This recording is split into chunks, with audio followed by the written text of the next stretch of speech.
In our last volume of Starting a Business and also the sales course series, we talked about, why you should start a business. We talked about making excuses and procrastinating. And then we also talked about getting something for nothing. The disease of getting something for nothing. What we forgot to mention was, is about ideas. People always have ideas. They say, I have an idea for this, or I have an idea for that. And I once had a friend that told me, he said, ideas come a dime a dozen. This guy was a millionaire, and he also had an idea. But what he learned and was a living proof of having an idea was that, you have to make it work. You have to actually put effort into it, and the idea is not the hard part. The idea is easy. You can think of ideas all day long. The hard part that he told me was actually putting in the footwork and actually executing the idea. So this is one thing that we did mention in the last volume. But today's volume really is about selling. Now I talked about a little bit about the importance of selling in the last volume of starting a business in the sales course series here. And I mentioned how important it was to know how to sell. Now, what I didn't mention was how to sell. Now, in order to sell, number one, you need to have somebody to sell to. That's called a prospect. A prospect is anyone that could potentially become your customer for the product or the service that you offer. And so, if you don't have a prospect, then you don't really have anyone to sell to. So you need to be able to have a prospect. Now, how to get prospects, that's going to be in another volume. What I'm focusing on today is grooming yourself as a salesperson. Now, whether you like it or not, and I used to work a 9 to 5. I used to work on the clock in my latter years. And what I learned very quickly was that I had people who were in sales around me. And I often wondered, well, why are these guys, trying to sell? Like, it seems like such a pain in the butt, And the longer I hung around these guys, I realized that, selling is important. I felt almost handicapped with the simple fact of knowing at that time I didn't know how to sell. Now, selling is something that we do all day long. We have customers that that they will want your products, they will want your services, and then sometimes you'll be offering these things to them, but then they're waiting for you to say, to ask them if they want to commit to the product or service. And if you work a 9 to 5, or if you work on salary for a company or a corporation, you're selling 24 hours a day, whether you like it or not.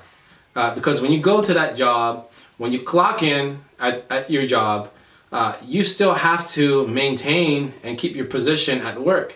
You still have to convince the employer that you're worthy enough to be promoted to the next rank at your job, or to the next level. And that requires convincing, persuading. Selling is the art of persuasion. That's what it is. And so as long as, even if you're working for someone and you're thinking, well, I'm not in sales, that's not what I do, you still have to convince them. You still have to utilize the art of persuasion in order to keep your job. Even in marriages, you have to, it's the art of persuasion again. You still have to persuade your spouse that you're worthy to be his or her husband or wife. So this is something to keep in mind, is that sales is not something that you're just good at. I was never good at sales. And I'm not saying I'm the best in sales, but I do have more experience now than I did before. This is something that you can learn. If you want to know about sales, sales is something that you could become good at. It's something that you can become great at. And one thing to keep in mind when you enter into learning about sales is you need to overcome the fear of rejection. Because if you can't overcome that fear of rejection, then it's just not going to work out. People are going to slam doors in your face. You're going to come with an item. People are going to scoff at it. People probably laugh at it, and then you just have to say, okay, well, at least I know that this is not working out. Customer doesn't like it. Now, if it's a product or a service that you have, sometimes it's going to sell itself. But even then, you still want to have that reinforcement of being able to close the deal when the customer is asking for you to close the deal, because the customer sometimes is just sitting there waiting for you to close the deal. And there are different ways to go about that. One, you have to have a product that there is a need for, and for a particular market. If there's a need for it, you have that item there, customers are there, and you tell them, look, this whatever this is, this little remote right here that I use for my camera. This thing right here is a very good item because, it's the only one of its kind. And what happens a lot of time is that when you go to a family event or a gathering or something like that, and you want to take pictures, sometimes what's going to happen is that your friends or family, they want you also in the picture, but because you don't have this item right here, then you're losing out on precious moments that you could have with your family or friends when they want you to be captured in the same photograph. And so this, is this something, so-and-so that Mr. or Miss Prospect that you could see yourself committing to? And they're going to say, well, how much is it? If they say no, the next question is, well, Mr. and Mrs. Prospect, is there a reason why you don't feel like you can commit to this item today? And they might just tell you something like, well, I'll think about it. Or they might say something like, I'll be back. Now, for those who are in sales, there's something called the be back bus.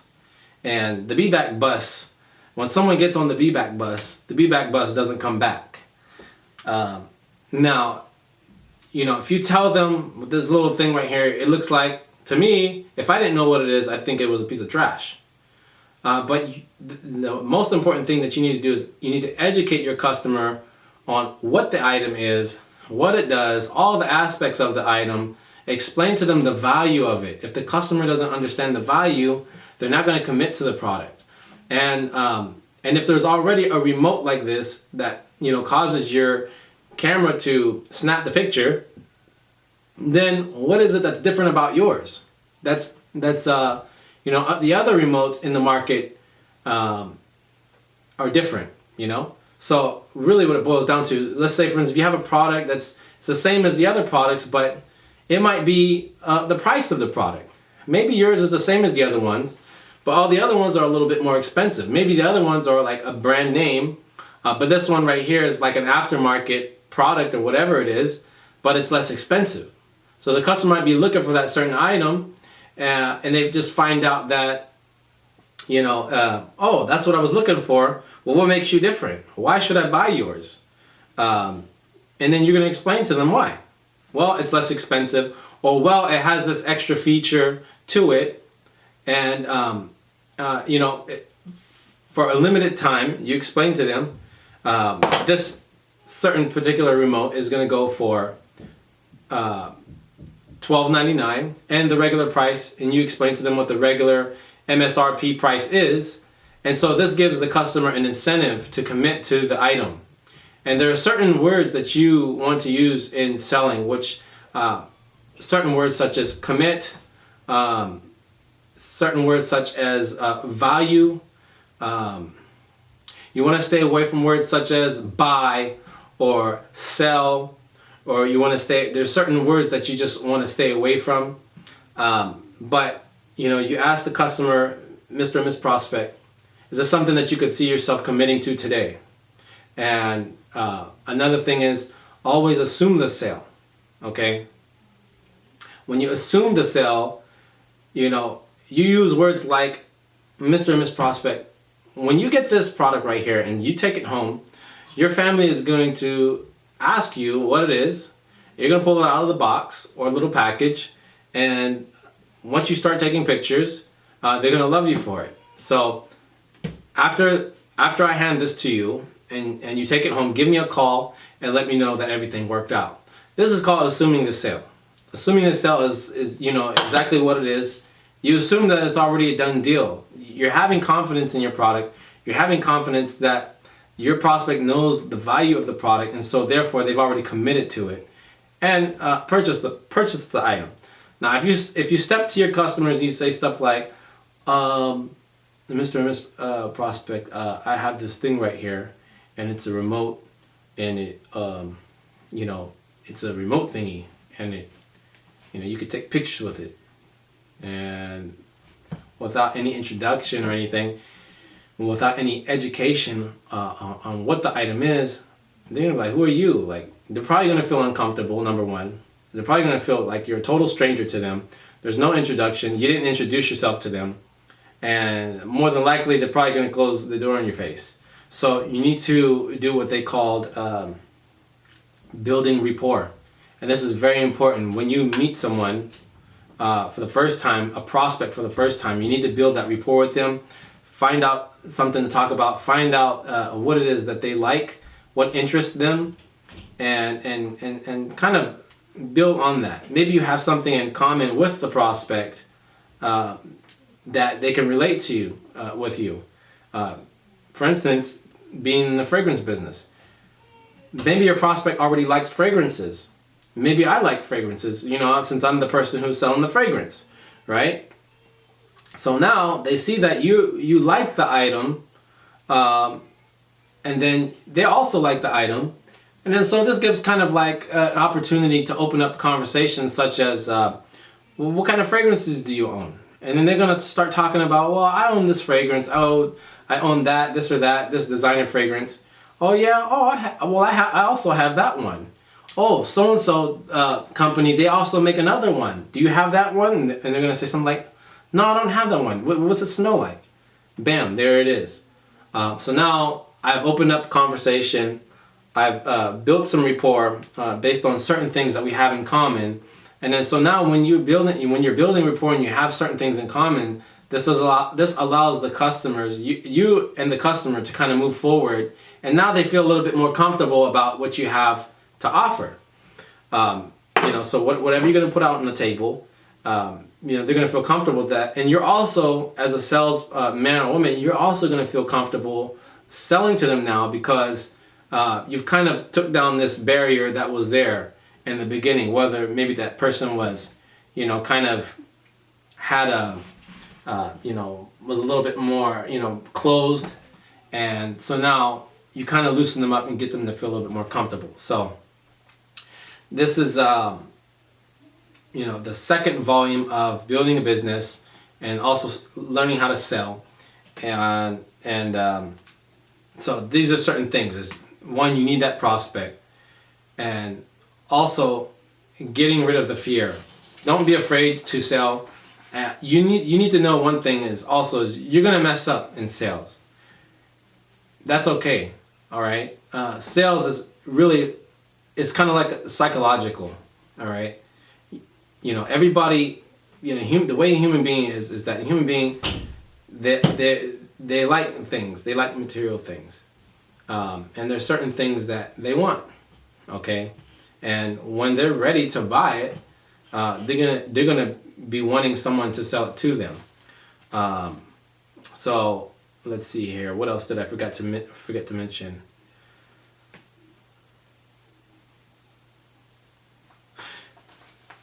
Another thing I did forget to mention is that is very, very, very important to those who really care about building a business, who ask me for advice. One big advice that I can give you is start listening to audiobooks. Browse YouTube, get on YouTube. There's tons of free information out there that will teach you how to become a master at selling, how to build your business. And these are things that they don't teach you in elementary school. They don't teach you this kind of stuff in high school. This is something that you'd probably go $20,000-$30,000 in debt just to pay for this kind of information in college. And it's free at your disposal. And this is another thing as as an entrepreneur, you need to know is that your sources for gathering information should never be limited to a school or a university.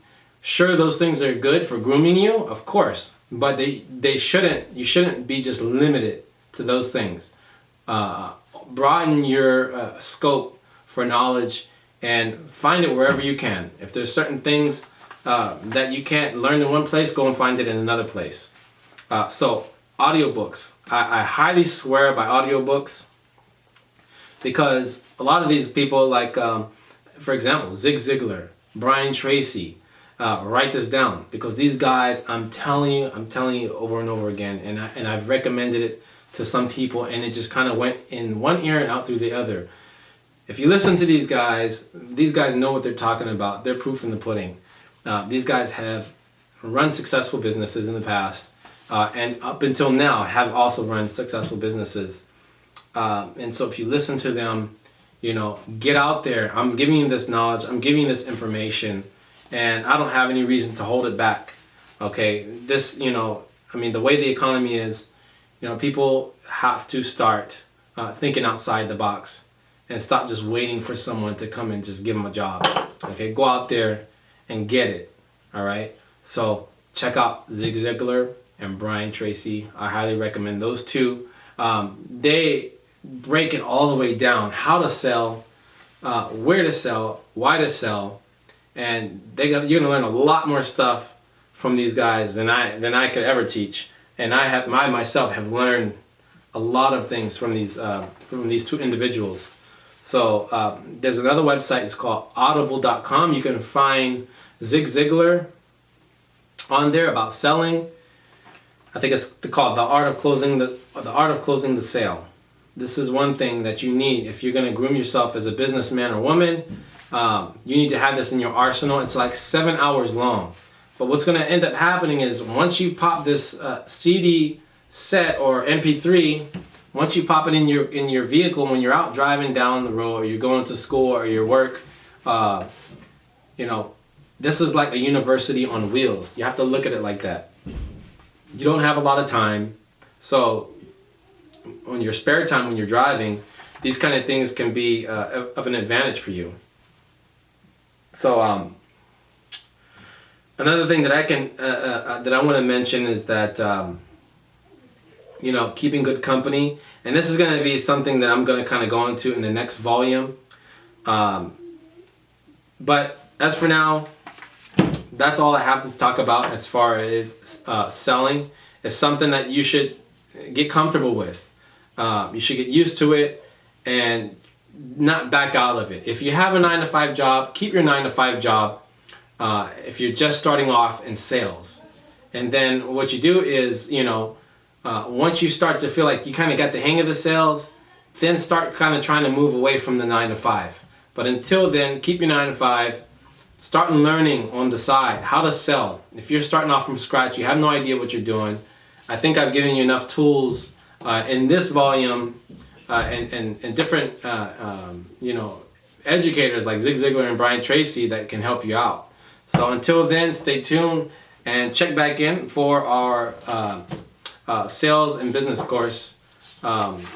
This is volume number 2. Thank you very much.